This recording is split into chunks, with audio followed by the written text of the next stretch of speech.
இன்றைக்கி நம்ம என்ன பார்க்க போகிறோம்னு பார்த்தீங்கன்னா தேக்கடியில் இருக்கிற ஃபேமஸான போட் ட்ரிப் பார்க்க போகிறோம். அது மட்டும் இல்லாமல் காட்டுக்குள்ளே, அதாவது ஒரு டீப் ஃபாரஸ்ட்குள்ளே வந்து நம்ம ஸ்டே பண்ண போகிறோம். அதை பற்றி தான் இன்றைக்கி இந்த வீடியோவில் ஃபுல்லாக பார்க்க போகிறோம். ஸோ நம்ம பேஜை யாராவது ஃபாலோ பண்ணாமல் பார்த்துட்டு இருந்தீங்கன்னா மறக்காமல் ஃபாலோ பண்ணிக்கோங்க. வாங்க நம்ம வீடியோக்குள்ளே போகலாம். ஃபஸ்ட்டு தேக்கடி எங்கே இருக்குது, அது எப்படி ரீச் பண்ணுறது அப்படிங்கிறத பார்க்கலாம். தமிழ்நாடு அண்ட் கேரளா பார்டரில் இருக்கக்கூடிய குமிளி அப்படின்ற இடத்துக்கு பக்கத்தில், ரொம்ப பக்கத்தில் தான் தேக்கடி அப்படிங்கிற ஊர் வந்து அமைஞ்சிருக்கு. நிறைய பேக்கேஜஸ் வந்து அவைலபிளாக இருக்குது தேக்கடிக்கு வந்து ரீச் பண்ணுறதுக்கு. நீங்கள் தேக்கடி பஸ் ஸ்டாண்ட் ரீச் பண்ணாலே போதும். ஸோ அங்கிருந்து மற்றது எல்லாமே நீங்கள் புக்கிங் பண்ற அந்த ஹோட்டல்ஸ் ஆர் ரெசார்ட் வந்து பார்த்துப்பாங்க. அப்படி இல்லை நீங்கள் தனிச்சு வரீங்க அப்படின்னா எப்படி வரலாம் அப்படிங்கிறத பார்க்கலாம். ஸோ நீங்கள் பஸ்ஸில் வரீங்க இல்லைனா ஹோன் வெஹிக்கிளில் வரீங்க அப்படின்னு சொன்னோம்னா தமிழ்நாட்டில இருந்து எப்படி வரலாம்னு பார்த்தீங்கன்னா தேனி, கம்பம், அதுக்கப்புறமா 4 ஹவர்ஸ்ல வந்து நம்ம வந்து தேக்கடி வந்து ரீச் ஆகிடலாம். அந்த ரூட்ல வந்தீங்கன்னா நிறைய சீனரிஸ் இருக்கு பார்க்க. நீங்க தேக்கடி வந்ததுக்கு அப்புறமா பெரியார் டைகர் ரிசர்வ் அப்படின்ற இடத்துக்கு வந்துருங்க. ஸோ அங்கே தான் இந்த ஃபாரஸ்ட் போட்டிங்கும் அப்புறமா அந்த ஃபாரஸ்ட்ல ஸ்டே பண்ணக்கூடிய அந்த பேலஸோ இருக்க இடத்த வந்து நம்மளால ரீச் பண்ண முடியும். நீங்க அந்த பெரியார் டைகர் ரிசர்வுக்கு வந்துட்டீங்கனாலே போதும். அங்கே நீங்க டிக்கெட் எடுத்துட்டு அவங்க ப்ரொவைட் பண்ற பஸ்ல தான் நம்மளால வந்து போக முடியும். ஃபாரஸ்ட் குள்ள எல்லாம் பூந்து நம்மள வந்து கூட்டிட்டு போகும். ஸோ அதுவே ஒரு வித்தியாசமான அனுபவமா இருக்கும். இந்த போட்டிங் பாத்தீங்கன்னா ரொம்பவே திக்கான டீப்பான ஃபாரஸ்ட் நடுவுல தான் நீங்க வந்து போட்டிங் போற மாதிரி இருக்கும். இந்த போட்டிங் வந்து பாத்தீங்கன்னா கிட்டத்தட்ட 1 மணி நேரம் நம்மள வந்து கூட்டிட்டு போவாங்க. நிறைய பறவைகள், காட்டெருமைகள், பன்றிகள், மான்கள் அப்படின்னு சொல்லிட்டு நிறைய பார்க்கலாம். நமக்கு அதிர்ஷ்டம் இருந்ததுன்னா அங்க பெங்கால் டைகரும் நம்மளால பார்க்க முடியும்.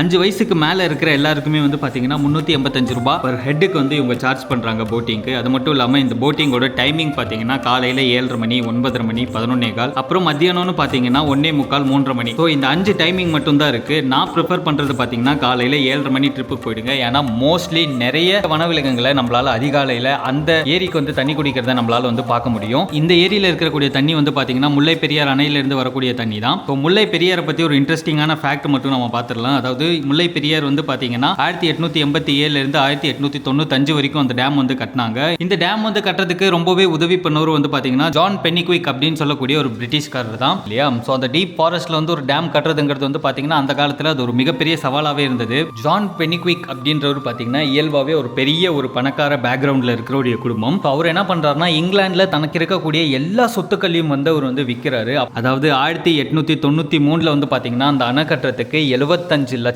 ரூபாய் வந்து அவர் வந்து திரட்டுறாரு.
ஸோ மணிரத்னம் இயக்கத்தில் ஷாருக் கான் நடித்த படம் உயிரே அப்படின்ற ஒரு படம் நமக்கு எல்லாருக்குமே தெரியும். அதில் வர நெஞ்சினிலே நெஞ்சினிலே அப்படின்ற ஒரு ஃபேமஸான சாங்குமே வந்து பார்த்திங்கன்னா இந்த ஏரியில் தான் வந்து ஷூட் பண்ணாங்க.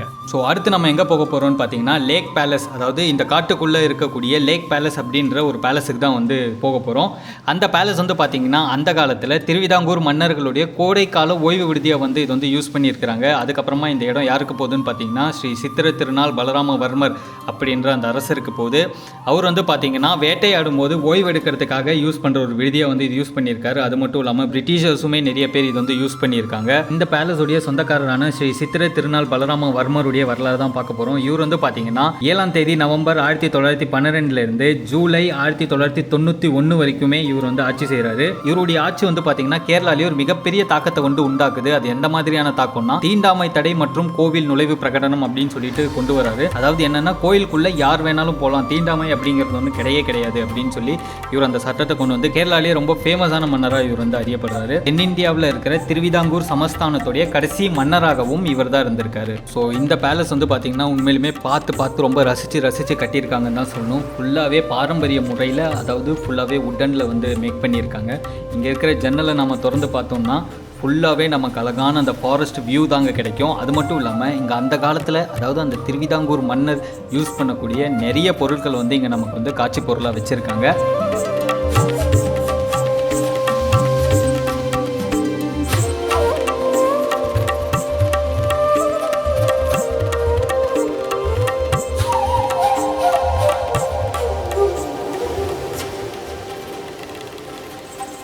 அவருடைய ஃபோட்டோவாக இருக்கட்டும், லண்டன்லேருந்து இம்போர்ட் பண்ண ஓல்டு வாட்டர் ஃபில்டராக இருக்கட்டும், இல்லைனா அவங்க யூஸ் பண்ண மக்ஸாக இருக்கட்டும், ஜக்ஸாக இருக்கட்டும், இல்லைனா ஒயின் குடிக்க யூஸ் பண்ண அந்த கிளாஸஸாக இருக்கட்டும், இந்த மாதிரி எக்கச்சக்கமான அவங்க அந்த காலத்தில் யூஸ் பண்ண விஷயங்கள் எல்லாம் நமக்கு ஒரு மியூசியம் மாதிரி இங்கே ஒரு காட்சி பொருளாக வச்சுருக்காங்க.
ஸோ இந்த பேலஸோடைய பேக்கேஜ்னு பார்த்தீங்கன்னா ஸ்டார்டிங் 15,000லேருந்து ஸ்டார்ட் ஆகுது. ஸோ உங்களுக்கு இதை பற்றி நிறைய இன்ஃபர்மேஷன் தெரியணும்னா வெப்சைட்டில் எக்கச்சக்கமான பேக்கேஜஸ் வந்து அவைலபிளாக இருக்குது. ஸோ அதில் உங்களுக்கு எது கம்ஃபர்டபுளோ அந்த பேக்கேஜை நீங்கள் வந்து புக் பண்ணிக்கலாம். இங்கே நாங்கள் ஸ்டே பண்ணது வந்து பார்த்திங்கன்னா உண்மையிலுமே ரொம்பவே வித்தியாசமான ஒரு உணர்வாக இருந்தது. கிட்டத்தட்ட வெளி உலகத்தோட தொடர்பே இல்லாத ஒரு இடமா இருந்தது. இங்கே ஃபுட் அப்படின்னு சொல்லி பார்த்தோம்னா கேரளா ஃபுட்டும் நமக்கு அவைலபிளாக இருக்குது. அதுவும் இல்லாமல் மட்டும் இந்தியன் டிஷ்ஷஸ் வந்துமே நமக்கு இங்கே வந்து அவைலபிளாக இருக்குது. Swimming is not allowed and phishing is not allowed. அது மட்டும் இல்லாமல் 6:30 மணிக்கு யாரும் வெளியில் போகிறதுக்கும் அலவுட் கிடையாது. ஏன்னா காட்டு விலங்குகளுடைய நடமாட்டம் அதிகமாக இருக்குங்கிறதுனால 6:30 மணிக்கு மேலே நம்மளை யாரையும் வெளியவும் விட மாட்டாங்க. ஸோ இன்றைக்கி நம்ம பார்த்த தகவல் எல்லாம் உங்களுக்கு ரொம்பவே இன்ட்ரெஸ்டிங்காக இருந்திருக்கும்னு சொல்லி நான் நம்புகிறேன். ஸோ இதே மாதிரி நிறைய இன்ட்ரெஸ்டிங்கான விஷயங்களை நாங்கள் வந்து எக்ஸ்ப்ளோர் பண்ண போகிறோம். ஸோ மறக்காமல் நம்ம பேஜை வந்து ஃபாலோ பண்ணி வச்சுக்கோங்க. உங்கள் ஃப்ரெண்ட் யாராவது ட்ராவல் பண்ணுறாங்க இல்லைனா ட்ராவலில் இன்ட்ரெஸ்டடாக இருக்காங்கன்னா அவங்களுக்கு இந்த வீடியோவை மறக்காமல் ஷேர் பண்ணிடுங்க. மறுபடியும் இதே மாதிரி ஒரு இன்ட்ரெஸ்டிங்கான வீடியோவில் நான் உங்களை சந்திக்கிறேன். Until then, it's Tata, bye bye from உள்ளூர் பயணம்.